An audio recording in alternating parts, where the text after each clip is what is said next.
নমস্কার, আমি মৌ। আজ আমি আপনাদের যে গল্পটি পাঠ করে শোনাবো সেটি সৈয়দ মুস্তাফা সিরাজের লেখা একটি খুব মজার গল্প, বোতল যখন কোকিল হয়। আশা করি গল্পটি আপনাদের ভালো লাগবে। আর যদি আমার গল্প পাঠ আপনাদের একটুও ভালো লেগে থাকে তাহলে অবশ্যই আমার গল্প পাঠের সঙ্গে থাকবেন। ধন্যবাদ। শুরু করছি আমার আজকের গল্প পাঠ, সৈয়দ মুস্তাফা সিরাজের লেখা একটি খুব মজার গল্প, বোতল যখন কোকিল হয়। সকালে থলে হাতে বাজারে যাচ্ছেন বৈকুণ্ঠ বাবু। রাস্তায় অনেকদিন বাদে দেখা হলো ঘোতন বাবুর সঙ্গে। এই যে ঘোতন, কেমন আছো? একদিন ছিলে কোথায় হে? ব্যাপারটা কি? ইত্যাদি প্রশ্নসূচক বাক্যে অনর্গল জর্জরিত করতে থাকলেন ঘোতন বাবুকে। বৈকুণ্ঠ বাবুর বরাবর এই অভ্যেস, অনর্গল কথা বলতে পারেন।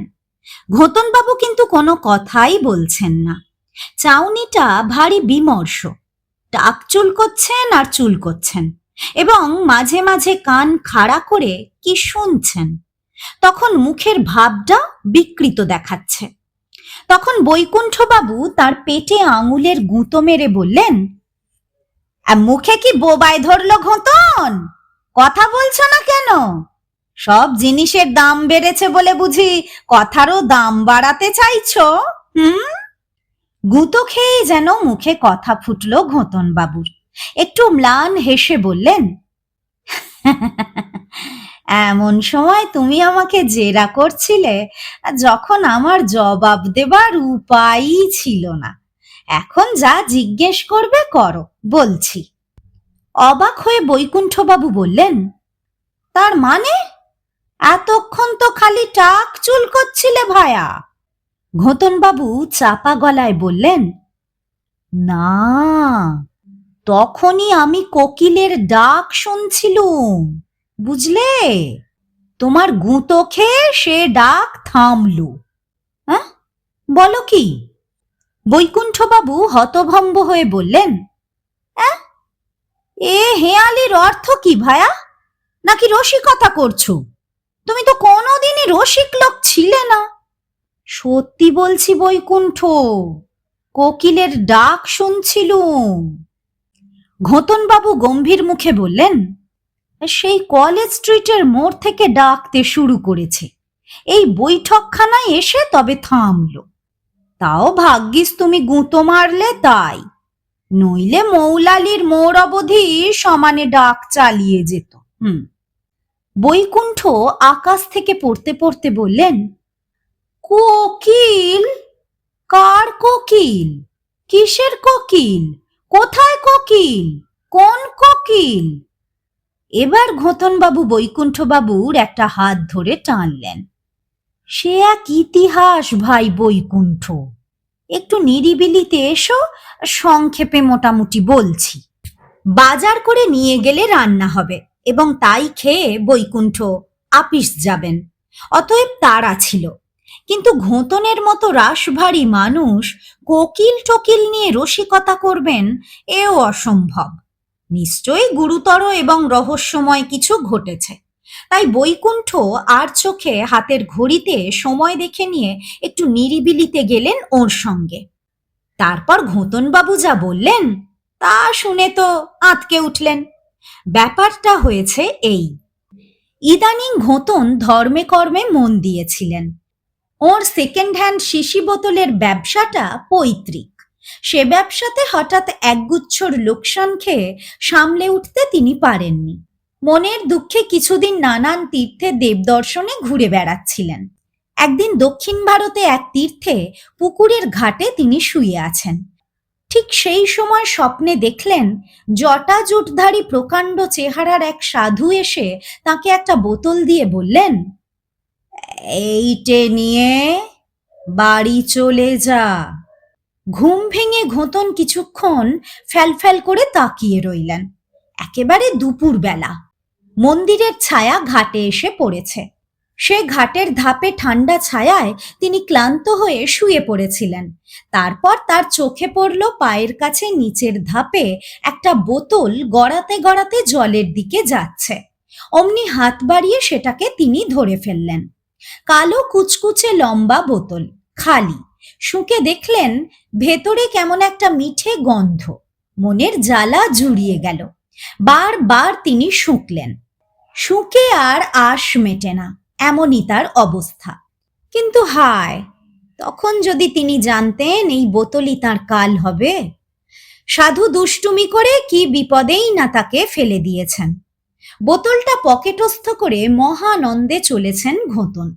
মনে হচ্ছে এই পবিত্র বোতল তার চিতপুরের শিশি বোতলের দোকানে প্রতিষ্ঠা করলেই ব্যবসা আবার হু হু করে ফুলে উঠবে। হ্যাঁ, সোনার না হোক, আপাতত একটা চাঁদির পালঙ্ক তৈরি করে তার উপর শ্রী শ্রী বোতলদেবকে তিনি শুইয়ে রাখবেন এবং দুবেলা ধূপ চন্দন ফুল দিয়ে পুজো করবেন। জয় বাবা বোতলদেব, বোতলদেবায় নমঃ। মন্দিরের গেট পেরিয়ে কয়েক পা গেছেন, হঠাৎ চমকে উঠলেন। বোতলটা নিচের ঝুল পকেটে ঢোকানো ছিল, সেটা খুব নড়াচড়া করছে। পকেটে হাত ভরতেই একেবারে হতবাক হয়ে গেলেন ঘোতন। একি, হ্যাঁ একি, বোতল কোথায়? হাতে যে নরম পালকের মতো কিছু ঠেকছে। ভয়ে ভয়ে তাকিয়ে পকেটের ফাঁক দেখেন। বোতলটা রূপ বদলে একটা কোকিল হয়ে গেছে। ঠোঁট ফাঁক করলে তার মুখের ভেতরে লালচে জিভ এবং গলা অবধি দেখা গেল। মনে হলো কোকিলটা ডাকার চেষ্টা করছে, কিন্তু আঁটো জায়গায় সুবিধে করতে পারছে না, এবং সেই সময় কোকিলটা তার হাতে বেজায় ঠোক্কর দিতে শুরু করলো। হাত সঙ্গে সঙ্গে বের করে নিলেন ঘোতন। রক্তারক্তি হয়ে গেছে ডান হাতটা। তখন করলেন কি, পকেটের মুখ চেপে ধরে আটকে রাখলেন এবং দৌড়তে শুরু করলেন। যাই হোক, সেদিনই টিকিট কেটে ট্রেনে চেপে কলকাতা রওনা হলেন ঘোতন বাবু। দুদিন দুরাত জার্নি, কিন্তু একবারও পকেটের মুখ তিনি ফাঁক হতে দেননি। কোকিল সারাক্ষণ ছটফট করছে। মরিয়া হয়ে পকেট চেপে ধরে বসে থেকেছেন ঘোতন বাবু। এইভাবেই পৌঁছেছেন হাওড়া। তারপর প্রথমে চিতপুরের দোকানে গিয়ে বন্ধ দরজার তালা খোলেন বাঁ হাতে। ভেতরে ঢুকে বাঁ হাতেই দরজা ফের আটকে সুইচ টিপে বাতি জ্বালেন। তারপর পকেট থেকে হাত সরিয়ে নেন। কিন্তু আশ্চর্য, পরম আশ্চর্য, কোথায় কোকিল? সেই বোতলটাই পকেটে পোড়া আছে। তখন শ্রদ্ধা সহকারে বোতলটা দেয়ালের তাকে গণেশের পাশে বসিয়ে রাখেন। আপাতত ওখানেই সিদ্ধিদাতার পাশে থাকুন। শিগগির একটা চাঁদির পালঙ্ক এনে একটা ভালো জায়গায় প্রতিষ্ঠা করবেন। দেয়াল কেটে নতুন তাক করে নিতেই বা অসুবিধেটা কি? সেদিনকার মতো এই দরজা বন্ধ করে বাড়ি ফিরে গেলেন নিশ্চিত। বোতলদেব যদি আবার বেখেয়ালে কোকিলদেব হয়ে ওঠেন, পালাতে পারবেন না, দরজা তো বন্ধ রইল। এবং পরে যদি দেখেন সত্যিই আবার কোকিল রূপ ধারণ করেছেন, তাহলে বরং একটা খাঁচার ব্যবস্থাই করবেন। করতেও হলো ঠিক তাই। পরদিন সকালে গিয়ে দোকান খুলছেন, তখনই কানে এলো ভেতরে কোকিল ডাকছে, কু কু। তারপর কু কু। আর দরজা খোলা হলো না। তক্ষুনি একটু দূরে একটা হার্ডওয়্যার স্টোর্স থেকে মজবুত লোহার খাঁচা কিনে আনলেন তিনি। তারপর খুব সাবধানে দোকানে ঢুকেই দরজা আটকে দিলেন। সুইচ টিপে বাতি জ্বেলে দেখলেন কোকিলদেব গণেশের পাশেই বসে আছেন এবং উদাস সুরে গান গাইছেন। পা টিপে পাশ থেকে এগিয়ে ধপ করে ধরে ফেললেন তাকে এবং খাঁচায় ভরে নিশ্চিন্ত হলেন। খাঁচাটা টাঙিয়ে রাখলেন জায়গা মতো। হ্যাঁ, শিশি বোতলের ব্যবসা আবার জমে উঠল। প্রায় নানান কোম্পানি থেকে সেকেন্ড হ্যান্ড শিশি বোতলের অর্ডার আসে। এসব মাল ঘোতনবাবু সস্তায় কেনেন। ওই যে বাড়ি বাড়ি ঘুরে শিশি বোতল কিনে বেড়ায় যারা, তাদের কাছ থেকে কিনে নেন। তারপর ঠিকে কাজের লোক দিয়ে সাফ করিয়ে রাখেন। তাকে আলমারিতে, মেঝে, রাস্তায় অজস্র শিশি বোতল। এ পর্যন্ত সব ভালোই ভালোই চলছিল। এরপর শুরু হলো গোলমেলে ব্যাপার। এক সন্ধ্যাবেলা প্রচন্ড বৃষ্টি নেমেছে। দেখতে দেখতে রাস্তায় জল জমে উঠল। সেই জল ঘোতনবাবুর জগদম্বা বোতল ভাণ্ডারের চৌকাঠে এসে উঁকি মারল। তখন তিনি তক্তপোষে ঠ্যাং তুলে বসলেন এবং মনে মনে বোতলায় নমঃ, কোকিলায় নমঃ জপ শুরু করলেন। তখন বৃষ্টির জল দোকানের ভেতর ঢুকে পড়েছিল। তারপর আর বেরুবার নামগন্ধ নেই। কত কষ্টে যে তাড়ালেন তা কহতব্য নয়, তবে তা বোতল বাহিনীর সাহায্যেই তাড়িয়েছিলেন। তো এদিনও সেই অবস্থা। প্রায় তারপর গোদের ওপর বিষ ফোঁড়ার মতন তক্ষুনি লোডশেডিং। ব্যাস, দোকানপাট, ঘরবাড়ি, রাস্তাঘাট বিলকুল অন্ধকার। আকাশ ভেঙে বাজ ডাকছে এবং বৃষ্টি সমানে ঝমঝমিয়ে পড়ছে তো পড়ছেই। লোকজনেরা কোথায় কোথায় মাথা বাঁচাতে ঢুকে পড়ছে। এসব সময় দোকানে চোর ডাকাতের হামলার ভয় আছে, তাই ঘোতনবাবু যথারীতি মোমবাতি জেলে দরজা বন্ধ করে বসে রইলেন। আর সেই সময় ঘটল সেই অদ্ভুত ব্যাপার। খাঁচার কোকিলদেব গান গেয়ে উঠলেন, কু কুহু কুহু কুহু কুকু কুকু। আর সঙ্গে সঙ্গে হলো কি, তাকে আলমারিতে বস্তায় মেঝে যেখানে যত কালো বোতল ছিল সব কোকিলের গলায় কুহু গাইতে শুরু করলো। দেখা দেখি রং বেরঙের অন্য শিশি বোতলগুলো নানান পাখির ডাক ডেকে উঠল। কিচির মিচির, কিচির মিচির, চু চিকচিক, চিকচিক, চিকি চিকি, কুচ কুচ, ক্রির ক্রু, কিকি কিচুক, চুকচুক, চাকুক চাকুক, চাকু চ্যাঁক চ্যাঁক, নানান শব্দ। ঘোতনবাবু যেদিকে ঘোরেন দেখতে পান ঘর ভর্তি ঝাঁকে ঝাঁকে পাখ পাখালি। দোয়েল, শ্যামা, শালিক, ফিঙে, ছাতার, টিয়া, চন্দনা, মৌটুসি, কাদা খোঁচা, কত রকম পাখি। আর তাদের মধ্যে গলা চড়িয়ে গান ধরেছে ওই কোকিলগুলো। গন্ডায় গন্ডায় কোকিল। খাঁচার কোকিল অর্থাৎ শ্রী শ্রী বোতলদেব ওরফে শ্রী শ্রী কোকিলেশ্বর যেন টুকটুকে মুখে মুচকি হাসছেন এবং গাইছেন। বাকি কোকিলরা সুর ধরেছে। ভয় পেয়ে এক লাফে এগিয়ে দরজা খুলে দিলেন ঘোতনবাবু। আর অমনি ঝাঁকে ঝাঁকে পাখ পাখালি ফরফর করে দরজা দিয়ে বেরুতে শুরু করলো। ঘোতনবাবু বেগতিক দেখে চোখ বুজে একপাশে সরে এলেন এবং ভয়ে বসে পড়লেন। আধ মিনিটের মধ্যেই ঘর খালি হয়ে গেল। শুধু রইল খাঁচায় বন্দি সেই শ্রী শ্রী কোকিলেশ্বর ওরফে শ্রী শ্রী বোতলদেব কিংবা বোতলেশ্বর, যিনিই হন। পালাতেন নিশ্চয়ই, কিন্তু খাঁচায় বন্দি বলেই তিনি পারলেন না। যা হওয়ার হলো। এবার বানের জল ঢুকে পুকুরের জল বেরিয়ে যাওয়া। ফতুর হয়ে গেলেন ঘোতনবাবু। তার উপর জুটল এই ব্যারাম। মাথার মধ্যে যখন তখন সেই কোকিল ডেকে ওঠে। সে কি বিচ্ছিরি ব্যাপার! অন্যে বুঝতে পারবে না, কিন্তু তার সেটা হচ্ছে। মাথার মধ্যিখানে কোকিলের ডাক নিয়ে কি মানুষ বাঁচতে পারে? হ্যাঁ, খেতে শুতে কোনোটাতেই তার শান্তি নেই। সব শোনার পর বৈকুণ্ঠবাবু দুঃখিত মুখে বললেন, তাহলে তো বড়ই বিপদে পড়েছ ভায়া। তা সেই খাঁচার কোকিলটা এখন কোথায়? ঘোতনবাবু ফিক করে হেসে বললেন, সম্প্রতি এক মারোয়ারিকে বেচে দিয়েছি। যাগ্গে, ভালো করেছ, আপদ গেছে। বৈকুণ্ঠবাবু এই বলে পা বাড়ালেন। ঘোতনবাবু বললেন, আপদ গেল কোথায়? কোকিল গেল, কোকিলের ডাকটা যে গেল না। তাই যাচ্ছি মৌলালির দারোগায় সিন্নি দিতে। বৈকুণ্ঠবাবু বললেন, হ্যাঁ, তাই যাও ভায়া। কোকিলের ব্যামো ওষুধ টষুধ খেয়ে সারবে না। তুমি পীর বাবার দরগায় গিয়ে সিন্নি চড়াও। বলে ব্যস্তভাবে হনহন করে বাজারে ঢুকলেন বৈকুণ্ঠবাবু।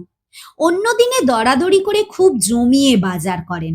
ঘোতনবাবুর কথা শুনতে শুনতে বেশ খানিকটা দেরিও হয়েছে। অল্প স্বল্প কেনাকাটা করে বাড়ি ফিরলেন। তার মেয়ে ইতি গতকাল বাড়ির সামনে একটা কালো বোতল কুড়িয়ে পেয়েছে। বেশ লম্বা বোতল। কেরোসিন রাখার জন্যে ইতির মা সেটা রান্নাঘরে নিয়ে গেছেন। ইতি বোতলটা ধুয়ে সাফ করার সময় বলছিল, কেমন মিষ্টি গন্ধ মা। হ্যাঁ, মধুর মতো যেন। ওর মা বলেছিলেন, তাহলে মধু টধুর বোতলই হবে। বৈকুণ্ঠবাবু বলেছিলেন, তোমার মাথা খারাপ? হ্যাঁ, এমন বোতলে আজকাল মধুর কারবার কেউ করে না। সে ছিল সাহেবদের যুগে। আজকাল বেঁটে চ্যাপটা শিশিতে মধু ভরে বেচে। ওটা ওষুধের বোতলই বটে। কই রে ইতি, নিয়ে আয় তো, শুঁকে দেখি। হ্যাঁ, শুঁকেছিলেন। একবার জল ভরে ধোয়া হলেও গন্ধটা যায়নি। কিন্তু মজার কথা, গন্ধটা ওষুধের বলে মনে হয়নি বৈকুণ্ঠবাবুর। সত্যি বলতে কি, এমন মন মাতানো গন্ধ জীবনে কখনো শোকেননি তিনি। আজ সকালবেলায় বাজার করতে গিয়ে ঘোতন বাবুর কাছে বোতল ওরফে কোকিল রহস্য শুনে তাই গোলমালে পড়ে গেছেন বৈকুণ্ঠবাবু। সেই মারোয়ারি ভদ্রলোক তো খাঁচায় ভরা একটা কোকিল কিনেছিলেন ঘোতনের কাছে। কিন্তু যা শোনা গেল, কোকিলটার আবার হঠাৎ হঠাৎ বোতল হয়ে যাওয়ার স্বভাব আছে। তাই কোকিলের বদলে খাঁচায় বোতল দেখে মারোয়ারি ভদ্রলোক নিশ্চয়ই ওটা রাস্তায় ফেলে দিয়ে যান এবং সেইটেই ইতি কুড়িয়ে এনেছে। বাড়ি ঢুকে প্রথমে কিচেনের দরজায় থলেটা ধপাস করে ফেলল বৈকুণ্ঠবাবু। তারপর হন্তদন্ত হয়ে বললেন, বোতলটা কই? হ্যাঁ, বোতলটা? ইতির মা বললেন, কোন বোতলটা? সেই যে গো, কাল ইতি যেটা কুড়িয়ে আনলো। বৈকুণ্ঠবাবুর কথা শুনে ইতির মা বেজার হয়ে বললেন, তাই বলো, সে বোতল বোতল করে পাঁচুর মাকে এই মাত্র তাড়ালুম না। ও ছাড়া আর কেউ নেয়নি। কাল সন্ধেবেলা আঁচলের মধ্যে ঢুকিয়ে নিয়ে পালিয়েছে। ওই তো ওখানে জল জ্যান্ত রেখে দিলুম। আজ উনুন ধরাবার জন্য টিন থেকে কেরোসিন ঢালতে গিয়ে দেখি বোতলটা নিপাত্তা। তখনই বুঝলুম কার কীর্তি। ইতি বললে, কাল সন্ধ্যাবেলা পাঁচুর মা যখন যাচ্ছে, ওর পেটে কি যেন লুকানো ছিল বাবা। তার মা ভেঙচি কেটে বললেন, লুকানো ছিল বাবা? তা তখন বলতে কি হয়েছিল ধাড়ি মেয়ে? বৈকুণ্ঠবাবু হাত তুলে বললেন, খুব হয়েছে, খুব হয়েছে, চেপে যাও। চেপে যাব মানে? কি বলছো তুমি? ইতির মা অবাক। বৈকুণ্ঠবাবু চোখ নাচিয়ে একটু রহস্যময় হেসে বললেন, পরে বলবো খন, সে এক অদ্ভুতুরে ব্যাপার। যাক, শত্রু পদে পদে, আপদ বিদেয় হয়েছে। ইতির মা হাঁ করে তাকিয়ে থাকার পর ফোঁস করে নিঃশ্বাস ফেলে বাজারের থলে নিয়ে পড়লেন। এক্ষুনি তো আপিসের ভাত বাড়তে হবে। বৈকুণ্ঠবাবু হাঁপ ছেড়ে বাঁচলেন। সংসারের শতেক জ্বালায় মাথার মধ্যিখানে এমনিতেই একগুচ্ছের ঝিঝি পোকা সারাক্ষণ ডাকে। বাড়তি করে কোকিলের ডাক ঢুকিয়ে কাজ নেই। তার চেয়ে একটা ভাবনার ব্যাপার ছিল। ঘোতনের জগদম্বা বোতল ভাণ্ডারে তো শুধু শিশি বোতল ছাড়া আর কিছু ছিল না। বৈকুণ্ঠবাবুর ঘরে কোকিলের ডাকের সঙ্গে সঙ্গে হাঁড়ি কুঁড়ি বাসনপত্র খাট আলমারি কাপড় চোপড় যদি রকমারি জন্তু জানোয়ার হয়ে ডাক জুড়ে দেয়, শিশি যদি পাখপাখালি হয়ে ওঠে, আলমারি বাঘ হতে কতক্ষণ? হাঁড়িগুলো হয়তো ভাল্লুক হয়ে যাবে, বাসন কোসন ঘটি বাটি ইয়া বড় কচ্ছপ আর শামুক হয়ে উঠবে, খাটটা হাতি হয়ে চার ঠ্যাং সোজা করে দাঁড়াবে, আলনাটা জেব্রা হয়ে, উরি বাবারে! এই সাংঘাতিক দুর্ভাবনার স্রোতে ভাসতে ভাসতে আচমকা আঁতকে উঠলেন বৈকুণ্ঠবাবু। কোথায় যেন এইমাত্র শুনলেন, কু কু। যেন নয়, সত্যি। শোবার ঘরের মেঝে দাঁড়িয়ে স্নানের জন্য কাপড় বদলাচ্ছেন আর শুনছেন, কুহু কুহু কু কু। অমনি চেরা গলায় বৈকুণ্ঠবাবু বলে উঠলেন, বেরো বেরো। তারপর লাফালাফি হুলুস্থুল কাণ্ড ঘরের মধ্যে। ইতির মা ইতি দৌড়ে এলো। ইতির মা বললেন, কি অমন ষাঁড়ের মতো চেঁচাচ্ছ কেন? বেরো বলছো কাকে? আর লাফালাফি করে তাড়াচ্ছই বা কাকে? ইতি অনুমান করে বলল, বেড়ালটাকে মা, তোমার বেড়ালটাকে। কি? আমার বেড়াল তোমার শত্রুর? ইতির মা রুখে দাঁড়ালেন। বৈকুণ্ঠবাবু বললেন, আরে না না, বেড়াল না। তবে কি, কুকুর? না, ওই শুনতে পাচ্ছ না? বৈকুণ্ঠবাবু কান পেতে শান্তভাবে দাঁড়িয়েছেন এবার। ফের বললেন, ওই শোনো শোনো, কু কু করে ডাকছে না? হ্যাঁ? ইতির মা হেসে বললেন, তাই বলো, কোকিল ডাকছে? তা অমন চেঁচাচ্ছ কেন? ইতি বুদ্ধিমতির মতো বলল, ও বাবা, এটা যে বসন্তকাল, বইয়ে লেখা আছে বসন্তকালে কোকিল ডাকে, দেখবে বইটা আনবো? বৈকুণ্ঠবাবু উদ্বিগ্ন মুখে বললেন, কিন্তু কোকিলটা ডাকছে কোথায়, দেখো তো। হ্যাঁ? ইতির মা কান পেতে শুনে বললেন, কই, কোকিল ডাকছে না তো। তাহলে ওই যে কু কু কু ডাক। মলো ছাই, রেল লাইনে ইঞ্জিন হুইসেল দিচ্ছে, কানের মাথা খেয়েছো এই বয়সেই? হ্যাঁ? বলে ইতির মা রান্নাঘরে গিয়ে ঢুকলেন। সেখানে গিয়ে গজগজ করতে থাকলেন, কি শুনতে কি শুনছে দেখো তো। হ্যাঁ?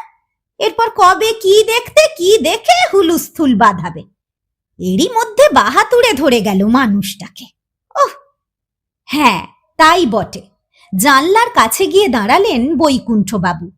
শেয়ালদা স্টেশনের শান্টিং ইয়ার্ডে একটা ইঞ্জিন হুইসেল দিচ্ছে। দেখে আশ্বস্ত হলেন তিনি, শুনেও তৃপ্তি পেলেন। বাথরুমে ঢুকে মনের আনন্দে ছেলেবেলার মতো বলে উঠলেন, কু ঝিক ঝিক ঝিক ঝিক কু ঝিক কু ঝিক ঝিক ঝিক ঝিক ঝিক ঝিক। একটু পরে স্নান করে খেতে বসলেন তিনি। বললেন, তখন একটা অদ্ভুত ব্যাপার ঘটেছে বলছিলুম। শোনো কি হয়েছে। সেই ঘোতন চক্রবর্তীকে মনে পড়ছে? হ্যাঁ, সেই চিতপুরে জগদম্বা বোতল ভান্ডার, আমাদের ফটিকের জ্যাঠ শ্বশুর। ইতির মা পাতে গরম ডালের বাটি উপুর করে দিয়ে বললেন, হ্যাঁ বুঝেছি, ফটিক কাল দুপুরে এসেছিল। বলল জ্যাঠ শ্বশুরের মাথার দোষ হয়েছে, ব্যবসায় লোকসান খেয়ে মনে খুব আঘাত পেয়েছিলেন। এখন নাকি খাওয়া দাওয়া ছেড়ে খালি পথে পথে টোটো করে ঘোরেন, আর জোর করে ধরে আনতে হয়। শুনে খুব দুঃখ হলো। অমন শান্ত আর ভদ্র স্বভাবের মানুষটা। হ্যাঁ গো, একবার গিয়ে দেখে এসো না, তোমার সঙ্গে তো খুব খাতির ছিল। বৈকুণ্ঠবাবু এতক্ষণে ব্যাপারটা বুঝতে পেরেছেন। তাই বটে, সেই জন্যেই ঘোতনবাবুকে কেমন যেন দেখাচ্ছিল। পরম নিশ্চিন্ত হয়ে গরম ভাত গিলতে থাকলেন বৈকুণ্ঠবাবু। বাপরে, ঘোতন তার মাথায় সেই বোতল ওরফে কোকিলটা প্রায় ঢুকিয়েই দিয়েছিল। পাগল আর বলে কাকে। আসলে হচ্ছে কিনা কু ঝিকঝিক ঝিকঝিক কু ঝিকঝিক ঝিকঝিক ঝিকঝিক, আর ভুল করে শুনেই ফেলতেন কুহু কু কু। খুব বাঁচোয়া, বোতলের যদি বা কোকিল হয়ে যাওয়া সম্ভব, ইঞ্জিনের তা সম্ভব নয়। বড়জোর ইঞ্জিনের পক্ষে হাতি হয়ে যাওয়া সম্ভব বটে, তবে একটু মুশকিল আছে।